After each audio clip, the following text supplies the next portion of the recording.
Hello friends, welcome back to our channel. આજે આજે આપણે એક ઇમ્પોર્ટન્ટ સબ્જેક્ટની વાત કરવાના છીએ, જે છે કરંટ અફેર.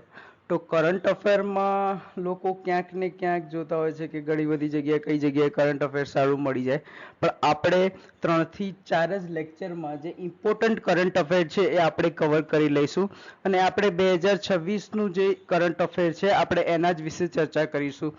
હવે અમુક જણા એવું હોય છે કે કરંટ અફેર સબ્જેક્ટ છોડી દેતા હોય છે, કેમ કે એગ્રોનોમી, પછી સોઇલ સાયન્સ છે, હોર્ટિકલ્ચર, એ બધા સબ્જેક્ટ બધી જ પબ્લિક કરતી હોય છે. પણ તો ક્યાંક ને ક્યાંક મેરિટમાં આપણે ખરેખર જો ઊંચું જવું હશે તો જે વસ્તુ પબ્લિકને નહીં આવડતી હોય એવી જ આપણે તૈયાર કરવાની રહેશે. તો આ એક એવો સબ્જેક્ટ છે, તો આપણે વન બાય વન કરીને ઇમ્પોર્ટન્ટ જે કરંટ અફેર એગ્રીકલ્ચર રિલેટેડ છે એને આપણે કવર કરશું. તો આજના આ સેશનમાં આપણે એવા ઇમ્પોર્ટન્ટ કરંટ અફેરની ચર્ચા કરીશું. પહેલી વાત છે કે એઆઈ આધારિત ભારત વિસ્તાર લોન્ચ, એટલે કે જે એઆઈ આધારિત જે ભારત વિસ્તાર લોન્ચ કર્યું. તો હવે આ શું છે? તો કે કેન્દ્ર સરકાર દ્વારા એઆઈ આધારિત બહુભાષી કૃષિ સલાહ માટેનું પ્લેટફોર્મ લોન્ચ કરેલું છે. હવે આ લોન્ચ કોને કર્યું હતું? તો કે કૃષિ, જો આપણે કેન્દ્રીય કૃષિ મંત્રી છે શિવરાજસિંહ ચૌહાણ, એમને આ વસ્તુ લોન્ચ કરેલું છે, બરોબર. હવે ભારત વિસ્તાર એનું પૂરું નામ છે virtually integrated system to access agriculture resources. આ તમે યાદ રાખજો, વિસ્તારનું ફૂલ ફોર્મ પૂછાઈ શકે છે. આના અંદર એગ્રીસ્ટેક, જે તમે જોયું છે કે આગળના અંદર આ જે ખેડૂતોના કે કેટલા ખેડૂતો છે એની નોંધણી માટેનું જે એગ્રીસ્ટેક હતું, એના સાથે આઈસીઆર ના ડેટાનું એકીકરણ કરીને આ એપ બનાવાયેલી છે. આ એપ છે એ 20+ ભારતીય ભાષાઓ અને બોલીઓમાં ઉપલબ્ધ છે. બીજી વાત, ખાસ વાત, વોઇસ બેઝ અને મોબાઈલ ઇન્ટરફેસ દ્વારા સરળ ઉપયોગ. ત્રીજું, પ્રિસિઝન ફાર્મિંગને મળશે પ્રોત્સાહન. હવે આ જે વસ્તુ છે ને એના અંદર એવું છે કે ખરેખર ખેડૂતને સલાહ આપવાની. સલાહ કઈ વસ્તુની? તો કે જમીનનું આરોગ્ય વિશેની, હવામાન આગાહી વિશેની, પાકના વ્યવસ્થાપન, જીવાત અને રોગ નિયંત્રણ અને બજાર ભાવની બધી જ માહિતી એક જ એપના અંદર આપવામાં આવશે. આ એપનું નામ છે ભારત વિસ્તાર. આ ખાસ યાદ રાખજો. કોને લોન્ચ કરી હતી? શિવરાજસિંહ ચૌહાણે. ક્યાં, કઈ જગ્યાથી લોન્ચ કરી હતી? તો કે જયપુર, રાજસ્થાનથી લોન્ચ કરી હતી. આ પણ વસ્તુ તમે ખાસ યાદ રાખજો. આ એપનો મુખ્ય હેતુ છે કે ઉત્પાદકતા વધારવી, સાથે સાથે ખર્ચ ઘટાડવો અને સંસાધનોનો કાર્યક્ષમ ઉપયોગ. આના માટે આ એપ બનાવેલી છે. તો આ એક ઇમ્પોર્ટન્ટ કરંટ અફેર છે, તમે એને જોઈ લેજો. બીજી એક વસ્તુ છે કે નાબાર્ડ દ્વારા national climate stack innovation challenge શરૂ કરવામાં આવ્યું હતું. તો કે આ જે નેશનલ ક્લાઇમેટ સ્ટેક ઇનોવેશન શું છે? તો કે નેશનલ બેંક ફોર, જે આપણું નાબાર્ડ છે, એ ભારતની જે આબોહવા પરિવર્તન સામે લડવાની ક્ષમતા, એટલે કે ક્લાઇમેટ રિઝિલિયન્સને મજબૂત કરવા માટે 6 માર્ચ 2026 ના રોજ સત્તાવાર રીતે national climate stack innovation challenge launch કર્યું હતું. આ મહત્વપૂર્ણ પહેલ Bill and Melinda Gates foundation અને ડાલબેગ એડવાઇઝરના સહયોગથી શરૂ કરવામાં આવ્યું હતું. પણ આ આપણે ઇમ્પોર્ટન્ટ એટલું બધું નથી કે કોના સહયોગથી સ્ટાર્ટ કરવામાં આવ્યું હતું. ખાલી તમારે એટલું કહી લેવાનું કે આ જે નાબાર્ડ દ્વારા શું સ્ટાર્ટ કરવામાં આવ્યું છે, તો કે national climate stack innovation challenge છે એ સ્ટાર્ટ કરવામાં આવ્યું છે, બરોબર. હવે આનાથી શું થશે? તો કે આ પડકારો, જેટલા પણ પડકારોનો સામનો કરવા માટે નાબાર્ડ દેશના શ્રેષ્ઠ વૈજ્ઞાનિકો, ટેક સ્ટાર્ટઅપ અને સંશોધન સંસ્થાઓને આમંત્રિત કર્યા, જેથી આગામી 10 થી 15 વર્ષો માટે ચોક્કસ સ્થાનિક અને ઉપયોગી ક્લાઇમેટ ઇન્ટેલિજન્ટ, એટલે કે આબોહવા સંબંધિત માહિતી પૂરી પાડી શકાય તેવું એક સંકલિત ડિજિટલ માળખું તૈયાર કરવામાં આવ્યું. આ વસ્તુ તમે ખાસ યાદ રાખજો. બીજું છે કે આ જે ચેલેન્જનો મુખ્ય ઉદ્દેશ શું હતો? તો કે નાબાર્ડના હાલના ડ્રીકા, એટલે data in climate resilient agriculture, data environment digital agriculture, જે આપણે ડેટાને એક ડિજિટલ પબ્લિક ગુડ માંથી મજબૂત પબ્લિક ઇન્ફ્રાસ્ટ્રક્ચરમાં રૂપાંતરિત કરવાનો એ લોકોનો પ્રયાસ હતો. હાલમાં ભારતમાં આબોહવા સંબંધિત જે ડેટા અલગ અલગ વેબસાઇટો અને સંશોધનો કેન્દ્રોમાં વહેંચાયેલો છે. આ નેશનલ ક્લાઇમેટ સ્ટેક એક એવું એકીકૃત ટેકનોલોજીનું માળખું બનશે જેના અંદર મીન્સ બધું જ આવી જશે. હવામાન ડેટા આવી જશે, તાપમાનના ડેટા આવી જશે, કૃષિ અને માટી ડેટા આવી જશે, સામાજિક આર્થિક આવી જશે. બધું જ વસ્તુ મીન્સ આ એકના જ અંદર નેશનલ ક્લાઇમેટ સ્ટેક મિશનના આના અંદર આવી જશે. હવે આના અંદર મુખ્ય લાભો શું શું છે? તો કે મુખ્ય લાભોની વાત કરીએ તો કે હીટવેવ, પૂર અને દુષ્કાળ જેવી જોખમની વધુ સારી આગાહી આપી શકે, ગ્રામીણ નાણાકીય વ્યવસ્થામાં સુધારો કરી શકે, સચોટ કૃષિ આયોજન અને ઉત્પાદકતા વધારી શકે, જાહેર નીતિઓ અને નિર્ણય લેવામાં સહાય કરી શકે, નાગરિકો, ખેડૂતો, સ્ટાર્ટઅપ અને સંસ્થાઓ માટે ખુલેલું એક ઉપયોગી પ્લેટફોર્મ છે. આની સંસ્થા તમે યાદ રાખજો, નાબાર્ડ છે, બીજું બિલ એન્ડ મિલિન્ડા ગેટ્સ એક ફાઉન્ડેશન છે, ડાલબર્જ એડવાઇસ, આ બધાએ ભેગું કરીને આ બનાવેલું છે. 6 માર્ચ 2026 ના દિવસે લોન્ચ થયેલું હતું. આ ખાસ યાદ રાખજો. આના અંદર આકર્ષક ઇનામો રાખેલા છે. પ્રથમ ઇનામ 15 લાખનું હતું, બીજું ઇનામ 10 લાખ અને ત્રીજું ઇનામ 5 લાખનું રાખવામાં આવેલું છે. ચેલેન્જનો સમયગાળો અને પ્રક્રિયા કઈ રીતે રહેશે તો કે માર્ચના અંતમાં દરખાસ્તો મંગાવવામાં આવશે, તેને શોર્ટલિસ્ટો કરવામાં આવશે ટીમ દ્વારા, અને 6 થી 8 અઠવાડિયામાં ગાઇડેડ ડેવલપમેન્ટ સ્પ્રિન્ટ બનાવી દેવામાં આવશે અને જૂન 2026માં અંતિમ મૂલ્યાંકન અને વિજેતાઓની જાહેરી કરવામાં આવશે. હવે વિજેતાઓના અંદર આ રીતેની પ્રાઇસ રહેશે. હવે લક્ષ્ય શું છે તો કે આબોહવા લક્ષ્ય, સશક્ત ગ્રામીણ અર્થતંત્ર અને ટકાઉ વિકસતા ભારતનું નિર્માણ. ખાસ વસ્તુ યાદ રાખજો, આપણે ડેટ, આ વસ્તુ અને કેટલા ઇનામ મળે છે એ ખાસ યાદ રાખજો. બીજી વસ્તુ છે તો કે આંધ્રપ્રદેશ છે અને પ્રથમ આદિવાસી મિલેટ ફૂડ મેનુ તરીકે અરકુ કોની લોન્ચ કર્યું છે. ક્યારે લોન્ચ કર્યું હતું તો કે 12 માર્ચ 2026 ના દિવસે લોન્ચ કર્યું છે. આ ખાસ યાદ રાખજો. અલ્લુતરી સીતારામ રાજુ જે એક જિલ્લો છે એ જિલ્લામાં આ લોકોએ લોન્ચ કરેલું છે. બરોબર. આ લોન્ચિંગ સમારોહ જે વાત કરીએ આપણે કે અલ્લુરી સીતારામ રાજુ જિલ્લામાં યોજાયો હતો, જેનો મુખ્ય હેતુ રમણીય અરકુ વેલી એટલે કે અરકુ ખીણ ની પરંપરાગત આદિવાસી પાકકળાના વારસાને પ્રોત્સાહન આપવાનો હતો. રાજ્યના આદિવાસી કલ્યાણ વિભાગ દ્વારા શરૂ કરાયેલ આ પહેલનો ઉદ્દેશ સ્થાનિક ક્રોધ અને પોરજ આદિવાસીઓ દ્વારા પેઢીઓથી ઉપયોગમાં લેવાતી મિલેટ આધારિત અનોખી વાનગીઓ એક પ્રમાણિત અને વ્યવસાયિક સ્વરૂપ આપવાનો હતો. સ્થાનિક બોલીમાં કૌનીનો અર્થ ફોક્સટેલ મિલેટ જે આપણે કાંગ કહીએ તેના અંદર થાય છે, જે આદિવાસી સમુદાય અને તેમની જમીન વચ્ચેના ઊંડા જોડાણને દર્શાવતો હતો. તો તમે આ વસ્તુ ખાસ યાદ રાખજો. હવે આના અંદર લાભો શું થાય છે તો કે આદિવાસી ખેડૂતો માટે મિલેટ અને ગૌણ વન પેદાશોના સીધા બજારની સુવિધા મળી રહે, પ્રવાસીઓને અસલી પૌષ્ટિક અને સ્વાસ્થ્યપૂર્ણ ભોજનનો અનુભવ મળ્યો રહે, આદિવાસી વિસ્તારોમાં કુપોષણ સામે લડવા માટે પૌષ્ટિક ઉકેલ મળી રહે. બીજું વસ્તુ કે પ્રવાસન વિકાસ અને સ્થાનિક અર્થતંત્રને પણ એક પ્રોત્સાહન મળતું રહે. તો તમે આ વસ્તુ ખાસ યાદ રાખજો. હવે જે અરકુ કોની છે એ અરકુ કોની મેનુમાં 100% ઓર્ગેનિક અને ગ્લુટેન મુક્ત વિવિધ વાનગીઓનો સમાવેશ થાય છે. હવે જેના અંદર વાત કરીએ મિલેટ આધારિત અંબલી, પૌષ્ટિક સ્ટીમ કેક, પરંપરાગત મીઠાઈઓ, આ બધું અંદર આવે છે. 500+ આદિવાસી મહિલા ઉદ્યોગ સાથીને આર્થિક સશક્તિકરણ આપવાનો અને વિશાખાપટ્ટનમ અને એએસઆર જે અલ્લુરી સીતારામ રાજુ જિલ્લો હતો, જિલ્લાની અધિક મહિલાઓને ડાયરેક્ટ સીધો લાભ મળે છે. હવે પ્રમુખ જે પ્રવાસી સ્થળોને અરકુ કોની કાફે અને ફૂડ સ્ટોલ પણ મળ્યા રહે છે. તો હવે તમે જે હાલ મિલેટ વાળું ચાલી રહ્યું હતું, મિલેટનો અંદર હમણાં ઇન્ટરનેશનલ યર પણ ગયું છે, તો તમે આ પણ ખાસ યાદ રાખજો મિલેટ વિશે. મિલેટનો કોઈ પણ એક ક્વેશ્ચન પૂછાવાની ખરેખર સંભાવના છે, તો તમે ખરેખર વાંચી લેજો. આની વિશેષતાઓ પણ જોઈ લેજો. 100% ઓર્ગેનિક હોય છે, ગ્લુટેન ફ્રી હોય છે, શુદ્ધ ખાંડ વિના હોય છે અને પોષણથી ભરપૂર સુપરફૂડ હોય છે.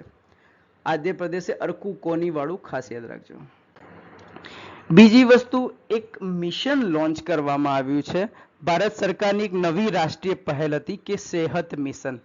હવે આ સેહત મિશન એ શું છે અને શા માટે આને કરવામાં આવ્યું તો કે ભારત સરકાર દ્વારા દેશમાં સાર્વજનિક સ્વાસ્થ્યને બહેતર બનાવવા માટે કૃષિ, પોષણ અને આરોગ્ય ક્ષેત્રને એક બીજાની સાથે જોડતી એક નવી રાષ્ટ્રીય પહેલ એટલે કે સેહત મિશનની શરૂઆત કરવામાં આવી. ICR Indian council of agriculture research અને ICMR એટલે કે Indian council of medical research ના સંયુક્ત ઉપક્રમે નવી દિલ્હી ખાતે કેન્દ્રીય આરોગ્ય મંત્રી JP નડ્ડા અને કૃષિ મંત્રી શિવરાજસિંહ ચૌહાણ દ્વારા આ મિશન લોન્ચ કરવામાં આવ્યું હતું. આ મિશનનો જે મુખ્ય ઉદ્દેશો છે તો કે પ્રિવેન્ટિવ હેલ્થ કેર, રોગને અટકાવવો, બીજું પોષણ સુરક્ષા મળવી એટલે કે કુપોષણ સામે લડવું, ડાયાબિટીસ, સ્થૂળતા અને હાઇપરટેન્શન જેવા રોગોને ઘટાડવા અને પોષણ સુરક્ષામાં લાવો. આનું આ મેઇન કાર્ય હતું. બીજું, વૈજ્ઞાનિક સહયોગ, કૃષિ અને આરોગ્ય ક્ષેત્ર વચ્ચે વૈજ્ઞાનિક સહયોગ સ્થાપી ટકાઉ ખેતી પદ્ધતિઓને પ્રોત્સાહન આપવાનો મેઇન આ લોકોનો ઉદ્દેશ હતો. બાયોફોર્ટિફાઈડ પાકોના પ્રોત્સાહનને આપવાનો પણ એક વસ્તુ હતું. સંયુક્ત સંસાધનો અને સંકલિત ખેતી ઇન્ટિગ્રેટેડ ફાર્મિંગના પણ આમનો એક મેઇન ઉદ્દેશ હતો. મીન્સ આ જે સેહત મિશન છે ને એ મીન્સ આપણું જે હેલ્થ, જે ઇન્ડિયાની જે હેલ્થ છે, હેલ્થ સુધારવા માટે એક મિશન સ્ટાર્ટ કરેલું છે. તો તમે આ યાદ રાખજો. પ્રાદેશિક મહત્વ અને ભવિષ્યનું આયોજન, આહાર અંગે જે જાગૃતિ હતી, આગામી પ્રાથમિકતા અને દીર્ઘકાલીન ફાયદો આના મેઇન હતા. હવે સેહત મિશનથી અપેક્ષિત પરિણામો તો કે સ્વસ્થ નાગરિક બનાવવો, જીવનશૈલીને લગતા રોગોમાં ઘટાડો કરવો, ટકાઉ કૃષિ અને ખેડૂતની આવકમાં વધારો કરવો, પોષણ સુરક્ષા મજબૂત કરવી અને સુખાકારી યુક્ત અને સમૃદ્ધ ભારત વિકસાવવું. હવે તમે એક વસ્તુ આના અંદર યાદ રાખજો કે આ જે સેહત છે એના અંદર એવું પણ પૂછાઈ શકે કે આના અંદર ઈ નો મતલબ શું છે, એચ નો મતલબ શું છે. તો સાયન્સનો સેહતનો ફૂલ ફોર્મ છે science acceleration for health through agriculture transformation. ફરી એકવાર લખી દેજો, science acceleration for health through agriculture transformation. તો આ વસ્તુ તમે ખાસ યાદ રાખજો, સેહત મિશન. બીજું આ એક વસ્તુ હતું કે ગ્રામીણ વિકાસને નવો આકાર આપતું આંધ્રપ્રદેશનું પ્રથમ મશરૂમ મિશન. આંધ્રપ્રદેશનું જે પ્રથમ મશરૂમ મિશન હતું. આંધ્રપ્રદેશ બનશે દેશનું સૌથી મોટું મશરૂમ ઉત્પાદક રાજ્ય. અંદાજિત રોકાણ 13 કરોડનું આના અંદર કરવામાં આવ્યું હતું. હવે આ મશરૂમ મિશન મુખ્યમંત્રી એન ચંદ્રબાબુ નાયડુ નેતૃત્વમાં આંધ્રપ્રદેશ સરકારનું મહત્વાકાંક્ષી પગલું હતું. આ વાર્ષિક મશરૂમ ઉત્પાદન વધારીને 67,500 ટન કરવાનો છે, જેથી બિહારને પાછળ છોડીને દેશમાં નંબર 1 બનવું આનો મેઇન ઉદ્દેશ હતો. આ પહેલ ગ્રામીણ આજીવિકા, રોજગારી અને કૃષિ વૈવિધ્યને નવી ઊંચાઈને પહોંચાડશે એવું એમનું કહેવું હતું. લક્ષ્ય યાદ રાખજો, 67,500 ટન પ્રતિ વર્ષ પહોંચવાનો આમનો મેઇન ઉદ્દેશ હતું. મિશનની મુખ્ય વિગતોની વાત કરીએ તો કે એકમોની સ્થાપના, રાજ્યભરમાં અંદાજે 1.62 લાખ મશરૂમ ખેતી અને વ્યવસાયિક એકમો સ્થાપશે. મોટાભાગના એકમો નાના અને મધ્યમ કદના હોવા રચાશે. સરકારી સબસિડી આપશે તો કે અંદાજે 5,184 કરોડની સબસિડીની સહાય આપશે. કુલ પ્રોજેક્ટ ખર્ચના લગભગ 40% જેટલી સહાય ખેડૂતોને મળે છે. મશરૂમની જાતોની વાત કરીએ તો કે milky mushroom, paddy straw mushroom, button mushroom. હવે સ્કીમમાંથી તો ડાયરેક્ટ કદાચ ક્વેશ્ચન પૂછાય કે ના પૂછાય ખબર નહીં, પણ કદાચ મશરૂમમાંથી પણ ક્વેશ્ચન પૂછાય તો મિલ્કી મશરૂમનું સાયન્ટિફિક નામ પૂછાઈ શકે છે, બટન મશરૂમનું સાયન્ટિફિક નામ પૂછાઈ શકે છે. તો મીન્સ આ રીતે ઇનડાયરેક્ટલી પ્રશ્નો નીકળી શકે છે, તો તમે આને પણ ખરેખર ધ્યાન રાખજો. મશરૂમની મુખ્ય જાતોની વાત કરીએ તો મિલ્કી મશરૂમ, પેડિસ્ટો મશરૂમ અને બટન મશરૂમ. તો આ બધાનું અંદર જે આવ્યું છે એના અંદર બતાવ્યું છે કે જે મિલ્કી મશરૂમ હોય છે ઝડપી ઉત્પાદન આપે, ઉચ્ચ પોષક મૂલ્ય છે અને વધતી માંગ આના કારણે છે. બરોબર. પેડિસ્ટ્રો મશરૂમ ખેડૂતો માટે વધુ નફાકારક છે, કેમ કે ઓછી ખર્ચમાં વધુ ઉપજ મેળવી આવે અને ગ્રામીણ વિસ્તારો માટે ખૂબ જ સ્ટેટ છે.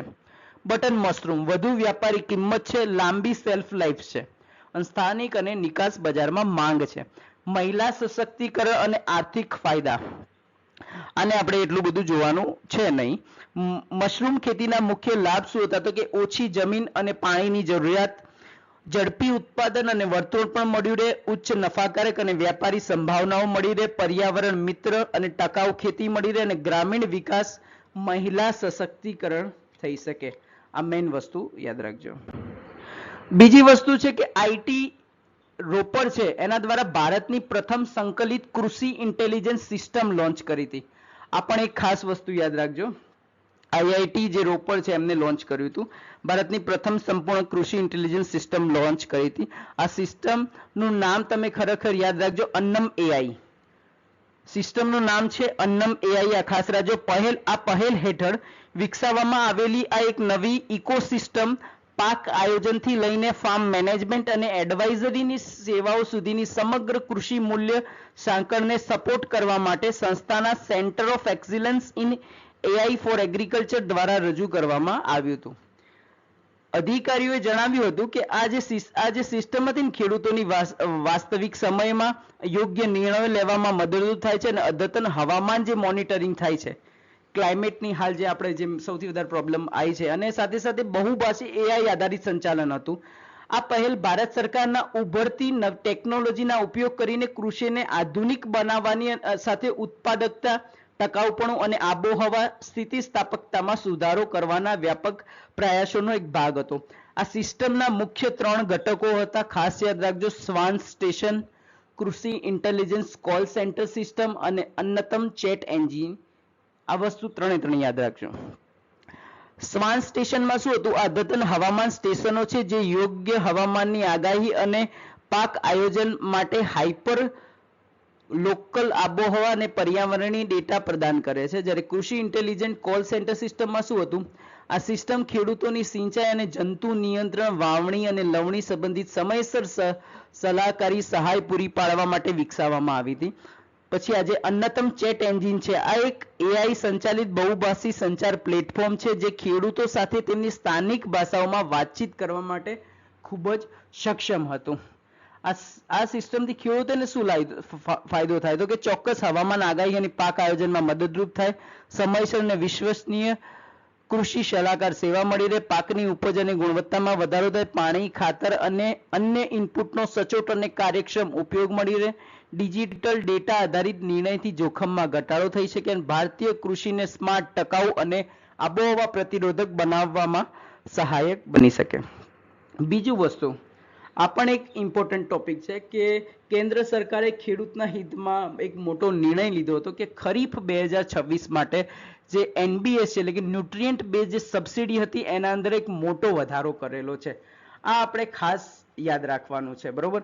તો કે પ્રધાનમંત્રી શ્રી નરેન્દ્ર મોદીની અધ્યક્ષતામાં કેન્દ્રીય કેબિનેટ બેઠક દ્વારા 8 એપ્રિલ 2026 ના રોજ ખરીફ 2026 સિઝન માટે એનબીએસ એટલે કે ન્યુટ્રિયન્ટ બેઝ સબસિડી નોંધપાત્ર વધારો કરવાની મંજૂરી આપી હતી. તો હવે આ શું છે, આના આપણે વિસ્તૃત જોઈશું. તો કે આ બજેટની ફાળવણી માટે 41,533 કરોડની ફાળવણી કરવામાં આવી છે અને ગયા વર્ષ કરતા 11 થી 12% વધારો કરવામાં આવ્યો છે આ બજેટના અંદર.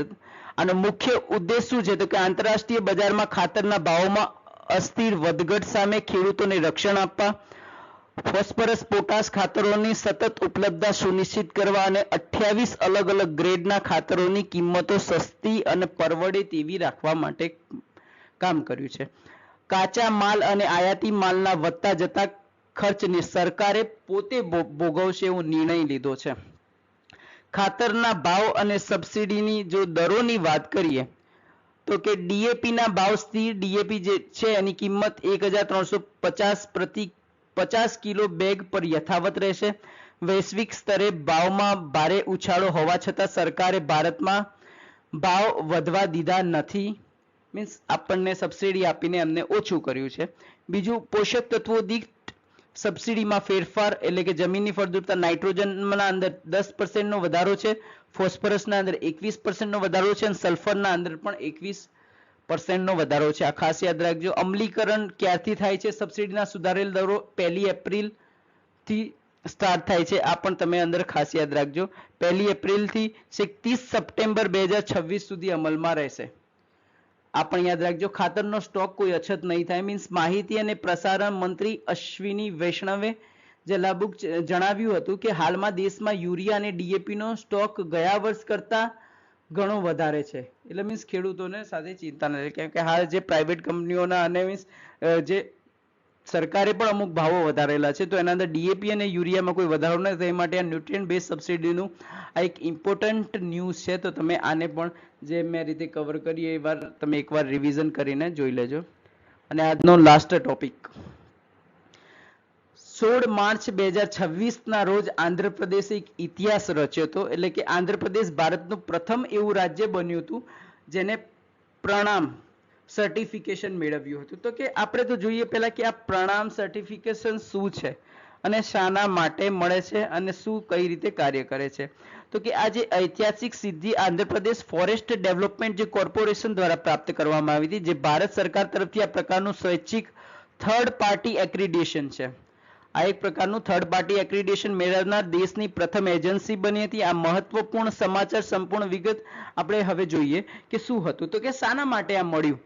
પહેલું તો વાત જ આપણે કરીએ કે શાના માટે મળ્યું. આ પ્રમાણપત્ર ખાસ કરીને પરંપરાગત વન વિસ્તારોની બહાર ઉગાડવામાં જે આવતા જે નીલગિરી એટલે કે આપણે યુકેલિપ્ટસના વાવેતરના ટકાઉ સંચાલનને માન્યતા આપવા માટે આ વસ્તુ જાહેર કર્યું હતું. બીજું તો કે વિસ્તાર, તો કે આની વાત કરીએ આ પ્રમાણપત્રમાં નેલ્લોર, પ્રકાશમ અને કૃષ્ણા જેવા જિલ્લાઓમાં આશરે 33,000 હેક્ટર વિસ્તારમાં ફેલાયેલ વાવેતરના આના અંદરથી કર્યું હતું. મૂલ્યાંકન માપદંડ શું હતા? મૂલ્યાંકન માપદંડની જો આપણે વાત કરીએ તો કે Praman framework, programme for recognition and accreditation of sustainable management practices. Means આ પ્રણામનું જે ફૂલ ફોર્મ છે એ શું છે તમે ખાસ યાદ રાખજો.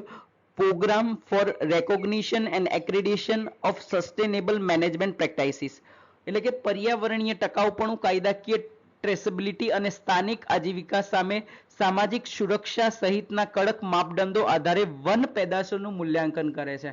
હવે ઉત્પાદતોની ઓડિટ, તો કે Indian institute of forest management દ્વારા રાજ્યના 1035 થી વધુ વન આધારિત ઉત્પાદનોનું ઓડિટ કરવામાં આવ્યું હતું. તેનાથી સાબિત થયું હતું કે એપીડીએફ ની કામગીરી નવીનતમ નેશનલ વકીલ પ્લાન કોડ સાથે સુસંગત છે. ઇટ મીન્સ આંધ્રપ્રદેશ એક એ વિચારના અંદર સારું એવું કામ કરી રહ્યું હતું. આર્થિક અને પર્યાવરણીય ફાયદાની વાત કરીએ તો વૈશ્વિક બજારમાં એન્ટ્રી સારી એવી મળી શકે છે. નિકાસની પ્રક્રિયા સરળ બની શકે છે. જે નીલગિરીના જે લાકડાઓ છે એના અંદર સમર્પિત જે એચએસ કોડ મેળવવાથી નિકાસ પ્રક્રિયા સરળ બની જાય છે. દેશ માટે એક પ્રકારનું રોલ મોડલ કહી શકાય. તો આ પણ યાદ રાખજો. હવે આ રીતે આપણે જેટલા પણ એગ્રીકલ્ચર રિલેટેડ કરંટ અફેર છે એ બધાને કવર કરીશું અને સાથે સાથે મીન્સ આપણે અમુક જે ઇમ્પોર્ટન્ટ ટોપિક્સ છે એ પણ કવર કરીએ છીએ જે રીતે આપણને મીન્સ ટાઈમને મળે છે. હવે આપણે જે આપણી ટેલિગ્રામ ચેનલ છે ટેલિગ્રામના અંદર આપણે એક પેડ ક્વિઝ ચાલુ કરી છે જેના અંદર હરેક ટોપિક આપણે કવર કરીએ છીએ. આપણો હાલ એગ્રોનોમી એટલે કે સસ્ય વિજ્ઞાન કવર થઈ ગયું છે. હોર્ટિકલ્ચર પણ કવર થઈ ગયું છે. હવે આપણે નેક્સ્ટ સબ્જેક્ટ છે એ રોગ વિજ્ઞાન સ્ટાર્ટ કરવાના છીએ. બરોબર, તો તમે આને પણ એક ધ્યાન રાખી દેજો. બરોબર, કે આ પણ અમે ચાલુ કરવા જઈ રહ્યા છે. તો જે રીતનું, કેમ કે આના અંદર એવું છે કે અમુક જે સબ્જેક્ટ છે કરંટ અફેર ખરેખર ઇમ્પોર્ટન્ટ છે. કેમ કે તમે જોયું છે છેલ્લી 2-3 એક્ઝામમાં 5 થી 10 માર્ક્સનું પૂછાઈ ગયું છે. તો 5 થી 10 માર્ક્સ એ ખરેખર બહુ વધારે માર્ક્સ કહેવાય. તો આપણે જે પણ કરંટ અફેર હું કરાવું છું એટલું ઇનફ છે. એનાથી બહારનું હું એવું નથી કહેતો કે ના આવી શકે, પણ આપણે એટલું કરીએ એ પણ બહુ મહત્વની વાત છે. સો થેન્ક યુ અમારા સેશનમાં જોવા માટે. અને ખરેખર આ અમારી જે સેશન છે તમને સારા લાગતા હોય તો લાઈક કરજો અને કોમેન્ટમાં મીન્સ તમને જે પણ કંઈ ક્વેરી હોય કે ભાઈ આ સેશન લાવો તો આપણે એના વિશે પણ સેશન લાવશો. તો જે પણ કંઈ ક્વેરી હોય તમે કોમેન્ટમાં જણાવો અને અમારો કન્ટેન્ટ ખરેખર કેવો છે એ પણ તમે અમને કોમેન્ટમાં જણાવી શકો છો. જય હિન્દ, જય ભારત.